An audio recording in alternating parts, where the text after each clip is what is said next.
Well, I would like to say hello again, JW Strugglers. We have an interview yet again. I hope that you're going to enjoy this interview. I feel that you will. We're talking to Steve, not his real name. We have to protect Steve's anonymity. We'll find out why in just a moment. Thanks for being on JW Struggle, Steve. I appreciate it. Glad to be here. Steve is an active Jehovah's Witness elder. That's right. And he's talking to, somebody like me, apostate enemy number 1, 2, 3, whatever, Watchtower, however they want to rank me in their IT stealth department as they go along YouTube, Jehovah'sWitness.net, Facebook groups, Reddit, all the rest of the great sites out there as they go along pretending to be apostates and trolling and looking for information so they can turn around and give it to Tony Morris to spew out their subtle rebuttals on Jehovah Witness TV. So sooner or later, this may come to their attention. Who knows? The point is Steve, you are showing some courage. You are showing some temerity to be willing to speak. And please explain to our audience on the struggle why you're talking to me about being an elder, about the witnesses, about the truth. Why are you doing this? Basically because I've recognized what it is, what it really is. And I know there's a lot of people that are in my position, and I figured that I could help. Wow, good for you. Now, Steve, has it been very long that you woke up to the truth about the truth? About 2 years. There were 3 things. There was a letter about child abuse and not reporting it. I remember throwing that letter down on the table and saying, that's not me. I'll report it. Mm-hmm. And then there was the 2013 Watchtower, Faithful Discreet Slave, who they really are, generations, rock my world. Can't get past it. And after that, there was a letter about pornography, which is just bizarre. Is that the April 2012 letter? Yeah, I guess maybe my timeline isn't exactly accurate, but it was all around that time, 2012, 2013. Well, the reason I know that one, Steve, is because when I went to my my judicial hearsay trial, the hearsay trial, I was able to bring that up and ask those 3 elders, what do you think about the April 2012 letter about what kinds of pornography are bad and what kinds are not as bad and why you have to discipline them accordingly? Why can't you just give the brother some encouragement and send him on his way? I mean, didn't you think it was weird? I said something to that effect to those fine fellows, and they were, they didn't want to say anything about that.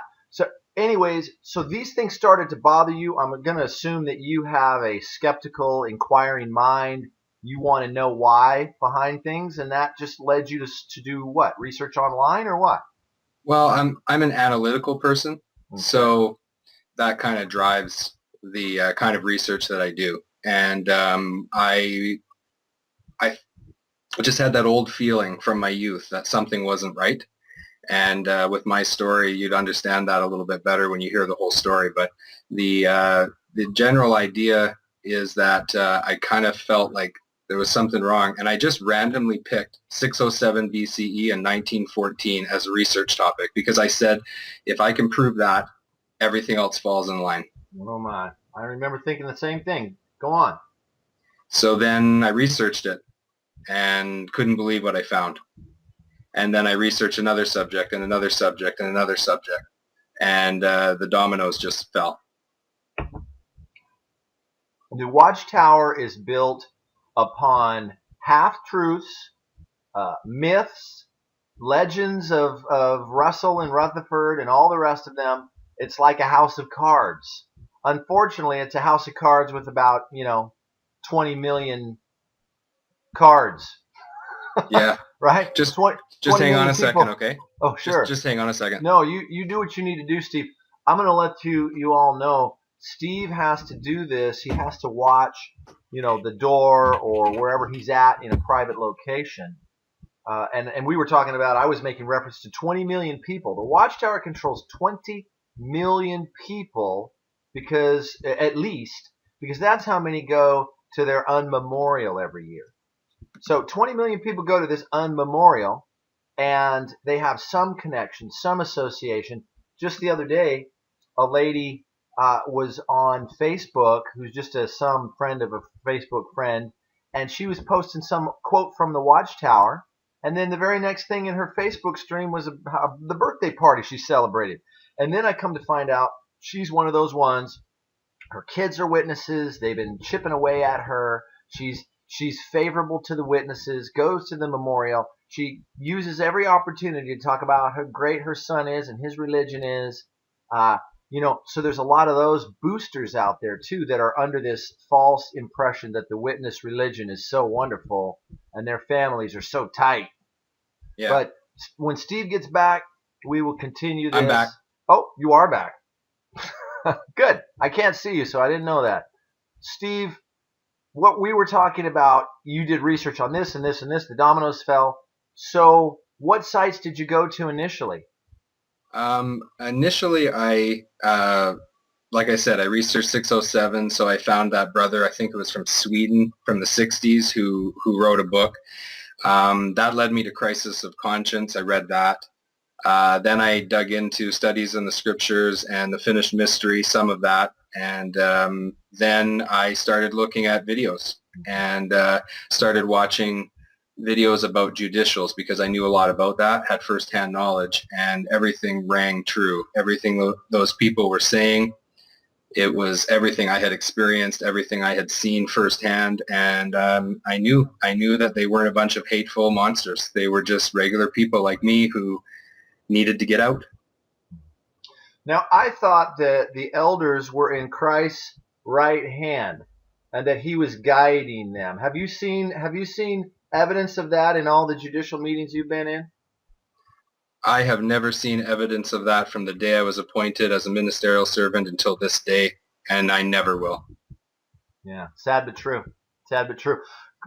Would you be open to sharing some things that you've seen behind closed doors with elder behavior, circuit overseer behavior? Is that something that you want to talk about? Sure. When I was a teenager, the first time I recognized that maybe something wasn't quite right was when a mid-30s-year-old elder began showing interest in a 15-year-old girl. And everybody said, they're not dating, they're not having a relationship. But ironically, the day she turned 18, they were engaged, and then shortly after that, married. So that was number one.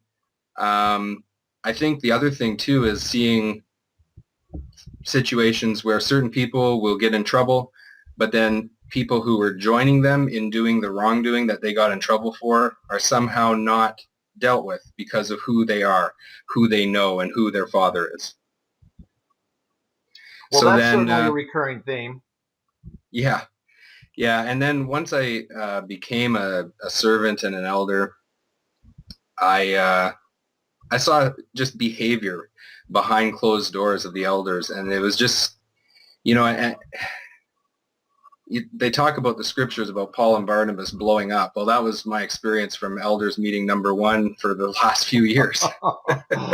Oh my God. Almost the same thing happened to me. I was a new elder along with this other fellow, Ronnie. He was 28 and I was 27.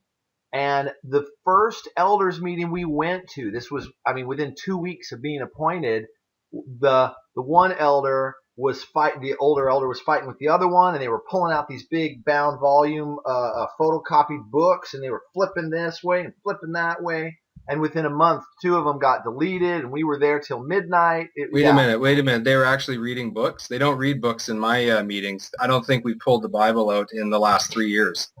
This was another time and age, my young friend. Okay, keep going. Keep going. So you've seen these things. One of the things I really bothers me is I found that I felt like I was being trained to be more of a lawyer than a shepherd. And what I mean by that is that we don't use the Bible. They're talking about shepherding all the time, but what they really mean is they mean researching the outlines, the organizational rules to see what action needs to be taken. And that really bothers me. They spend more time researching letters and looking at the KS10 book to try to find the course of action than they do looking at Jesus' words. That's right. So I have a problem with that. Yeah. And by the way, the KS10 book, for those of you that aren't aware, that's the Secret Elders Handbook entitled Shepherd the Flock of God, I believe. Not so secret. Yeah, not so secret if you know how to type into Google, right? Yeah, exactly. Yeah. So did you get along with the body? Were you the one guy that said, I don't think we should do that, or what? Yeah, I've been one of the guys that has stood up a few times, and the bottom line is I'm beat up, and I can't stand up anymore, and that's, you know, it hurts to have people turn on you and attack you, and you know, when you're just trying to protect others and try to do the right thing, and that's a difficult thing. It is, and it's very depressing because you spend so much time and energy giving to the friends, to the brothers, and then behind these closed doors, these characters just shoot from the hip. They make it up as they go along. I can't even tell you how many times we were in, judicial committees trying to decide whether we're going to kick somebody out or not, and the chairman, the lead elder, is just saying, why don't we just vote? The first thing as soon as they send them out of the room, and I'm like, yeah, what? No. We got to talk and pray and look up stuff first. Yeah. One thing that I find interesting is in a lot of those situations, I've been in situations where we've deliberated for 2 and 3 hours. Yeah. Because we're trying to find out if they're repentant. And so we're analyzing every word and every sentence in the Elder's book to tell us whether they're repentant. And it's just ridiculous. Like, my past, I was a very sinful man at one point in my life, and I know what repentance looks like. When someone's upset about something, I don't need a long list of regulations to help me decipher that, and nor should we. We really shouldn't be judging people that way. I mean, if somebody says, I made a mistake, I feel really bad about it, well, then we should just pray over them like James says and be done with it. And leave it in the hands of who really is supposed to be a judge. As opposed to winging it, making it up, and being judge, jury, and executioner, which is what elder bodies do all over the world right now. Somewhere, someplace, they're having one. Well, they're not relying on what they're supposed to be relying on. They're relying on a set of procedures. Yeah. And there's no love in procedures. Yeah, wow, that's a really good way to put it. I see your analytical thinking coming out. So, look, Steve, may I ask, have you been an elder for 5 years, 10 years, 20 years? How long? Between 5 and 10 years. Okay, so long enough to have seen enough stuff. Yeah. And where do you see yourself going from this point is a question I have. What does your family think? Or do they know anything? That's a question that I know everybody's going to want to know. I've tried to introduce certain things, certain, concrete lines of reasoning. Yeah. Hasn't gone over too well yet, but I am determined. I'm going to chip away. And the one thing that this organization is not going to have is my family. Just hang on a second, okay? No worries. I'm going to talk for a minute. And Steve, when you come back, let me know. I have a friend. He was an elder for 20 years. He woke up and got out right around the same time as me. And I'm back, just so you know. Oh, okay, good. So you're back. So he was able, it took him a couple of years, but he was able to just kind of gradually talk about things with his kids and do it. I know another fella, he also was an elder for about 7 or 8 years. He stepped down. And he gradually, it took him about 3 years to get his wife and explain, they would read the Bible by itself for their family study. And it took a long time, but after a few years, he was able to help her wake up to TTATT. And there are some of those success stories out there, but, they're hard. They're not easy. You probably know what I did, which is a lot of us do. We just right to our wife or our husband. Because we love them, and Yeah, And I've spent a lot of hours analyzing what others have done to try to help me guide in my decisions, try to learn from others' mistakes and try to do things. But I know that the percentage, that the chance of being successful is very low. So I'm preparing myself to lose everything. Mhm. Mhm. One thing that a friend of mine said to me, because I stepped down, I stopped going, and that's when the whispers and the gossip starts. And I was still with my rabid JW wife at the time before she kicked me out and gave up on the apostate. Uh, it's you have to like diminish yourself. I would joke it off. There was this one elder that I was friends with. He was one of the three that ended up DFing me. The guy named Eric.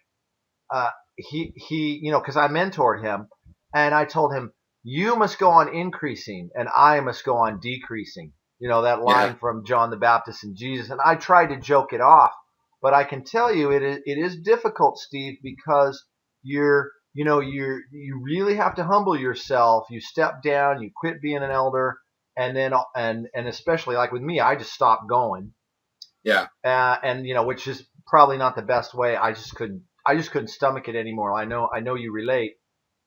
So yeah, I once sure you do. once you put that ego away and you get used to the idea, not so bad. But it's not easy to do. So I guess the reason why I'm struggling so much with the idea of losing everything is because I already lost everything once before. You see, I was disfellowshipped once before, mhm, and I was shunned, and I lost all my family. mhm, And I was out, and you may ask, why did I go back? Well, it's because I was of the mindset that I was going to die at Armageddon. that's right. And so I didn't give life a chance, and I got involved in a lot of very dangerous things, drugs, alcohol, anything that you can think of, I've done it. Mhm, And in that time period of my life, I lost everything. I had lost my family, and I hit rock bottom. And so when I hit rock bottom, the only place I knew I could go where I could have the high control necessary to straighten me out was to go back. And I think that's one of the real motivators for me to talk about this tonight is that it's not worth it. I went back and I got my life straightened out, and that's good. That's positive. In some ways, it saved my life because I was headed in that direction. But you're trading one master for another, one and you're form still of a slave. slavery for another. Yeah. Yeah. And so, I guess my message is if you're in that position, you need to reach out and find the good people around you in the world that can really help you to be free and to get your life straight without having that high control environment. Right. And it's not easy to do. It's not easy to do. And I don't know if I would have made it. So in one way, it's a double-edged sword because on the one hand, it straightened me out enough to have a normal family life and be a normal guy and be a good part of society again. But on the other hand, now that I'm in that stable position, those old feelings that led me away from the organization in the beginning have resurfaced because nothing's changed in this organization. In fact, I would say it has gotten exponentially worse since my childhood. Now, help me out. Give me some clarity. It's gotten exponentially worse in what ways? Well, as a child growing up in this organization, there was a high level of control, but there is something going on at the highest levels, and I don't have concrete proof of this, but I see it, and it seems so clear to me.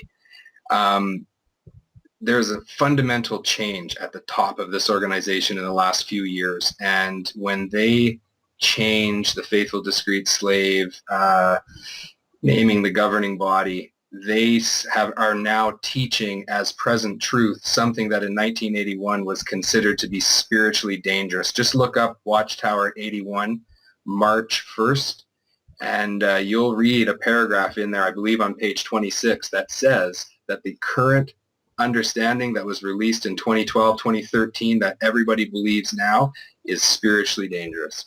And I have a real hard time with that. And that is just one indicator of a fundamental change at the top of this organization. And I think that it is very damaging to the regular people who are just trying to be good and love God and do the best they can. That is a fascinating point. I believe I've heard that one before about what they said in 81 about what was an apostate teaching or a false teaching, and now we believe it. Would it be possible for you to get me those Yeah. references later? Because I want to put them in the YouTube description. Yeah, no problem. Or in a pop-up at this point in the YouTube video, because I want more people to be able to pull that up. Yeah. Yeah, I'll give you both. Trust me, I've researched it. I've got it. I know, because that's one of the things that happens when I don't know you as a viewer. I'm not going to talk to you for a moment, Steve. Those of you that are struggling, those of you that are watching this, maybe you're watching this with your jaw dropping. Maybe you still go to the Kingdom Hall. Maybe you're just learning all of this and it's shocking you and rocking you to your core. One of the things that most of us do right off the bat is we research, we read, we Google, and we spend hours. You become obsessed with it at first. At least I did, and it sounds like you did, Steve. Yeah, it's been well over 2 years of doing that. Yeah. And it's sort of like we have to get it out of our system.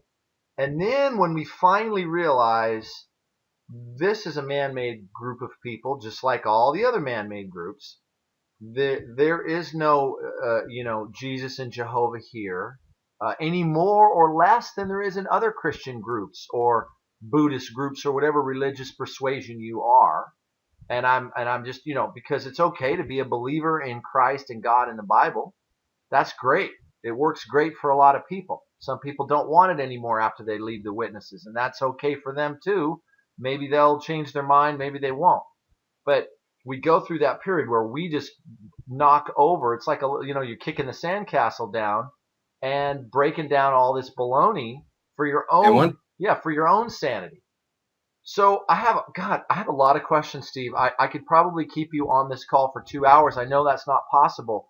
I'm already thinking about calling you again for part 2 or 3 or whatever. But I wanted to know, can I ask you what procedures do you have to go through for the elders to get onto JW.org and download the elder letters? Look at the latest elder stuff. Is that easy? Can it's any a simple. elder just type it up?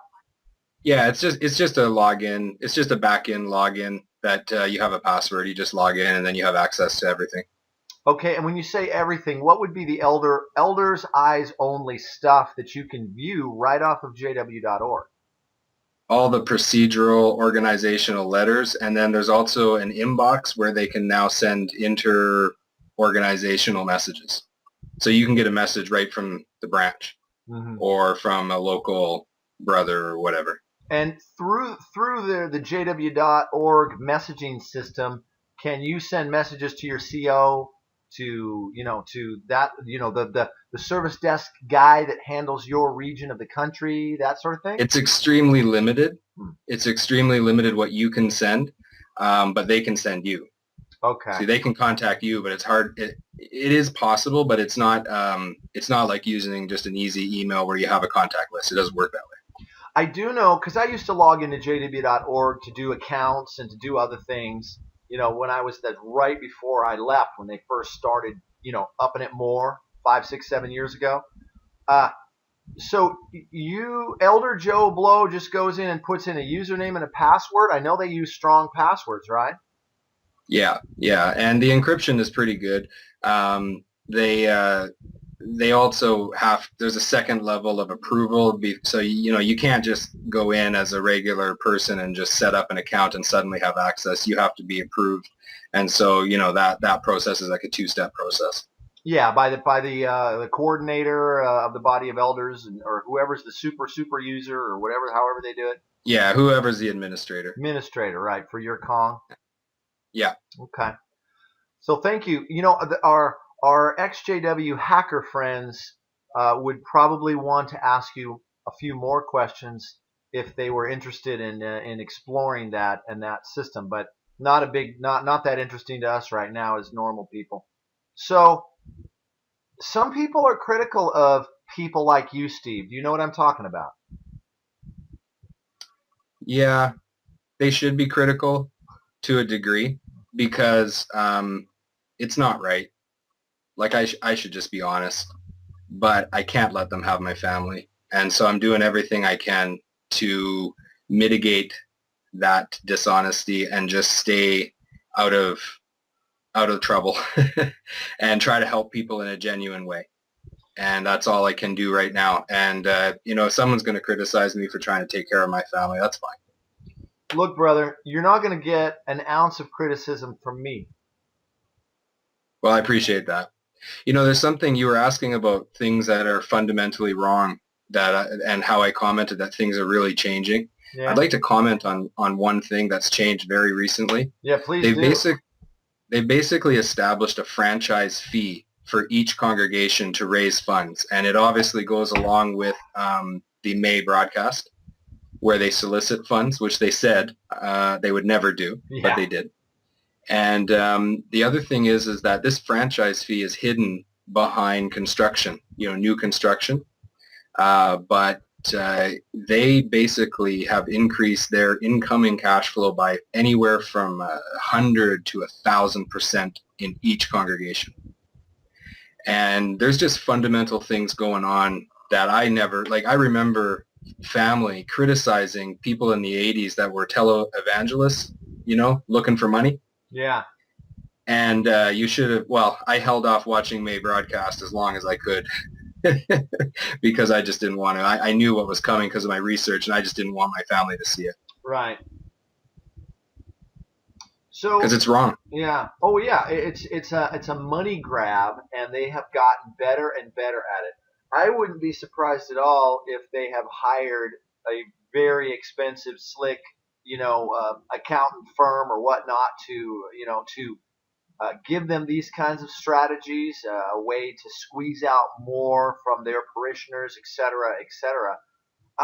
When you say franchise fee? In other words, if you want to set up a new congregation, it's a franchise fee, and it's set up on a monthly payment plan. Whether you're setting up a new congregation or you're an existing congregation, this got rammed through, and nobody even really understood the far-reaching effects of this scheme. It just got rubber stamped, and it went through the entire world, and everybody just rubber stamped it, and nobody ever even stopped to consider that instead of voluntarily donating towards these funds, they're now expecting a fixed amount. And that goes on month after month after month after month after month. And, there is a provision to adjust it if times get tough in your area, but we all know that doesn't happen. Right. We all know that these things just get rubber stamped. Everybody who approves, put up your hand. Everybody puts up their hand, and then they all smile and say, anybody opposed? And then they laugh when nobody puts their hand up. Well, I guess we all speak in agreement. Yeah. And like when you go from congregations sending $30 a month to this fund, and now they're sending $300 and $400 a month, and you times that by 110,000 congregations. Now, I know not every congregation is, there's third world countries and stuff, but even if you say half of those congregations just did that, I mean, it is just a disgusting cash grab. And it's hard to fight that. But you know what? I think the good news is that we don't, as former Jehovah's Witnesses, as cult survivors, whatever we want to call ourselves, we don't have to fight this ugly, stinky Goliath anymore, in the sense that we can just leave it behind. The fella I'm friends with, I mentioned earlier when you stepped out for a moment, he was an elder for 20 years. And a couple months ago when the memorial came up, I had lunch with him about a week before, and I said something to him about how, my kids are going to be going to the memorial with their mother, and then he says, did somebody die? And then a couple seconds went by, and then he busts out laughing, because that's how much he's forgotten about what that word means. And then he realized I was talking about the JW uncelebration. I wasn't talking about a memorial service for a funeral. Yeah. He kind of felt good about that. He goes, you know what? I don't have a compulsion like I used to look at any of that junk or even think that way. So I hope maybe that's encouraging for some people that are watching that are going through these stages of getting out, because you're not going to get, we don't have to be hung up on this baloney forever. Exactly, not forever, but you do need to establish these things concretely in your mind. Otherwise, the feelings of guilt and the worry, am I sinning against the Holy Spirit? Am I turning on God's, soul channel? All those feelings just flood into you, and they really disrupt a normal life.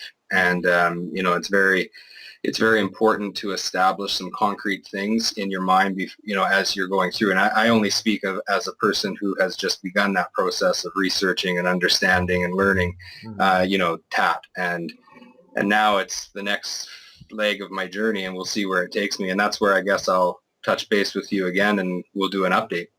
Yeah, I think that would be great.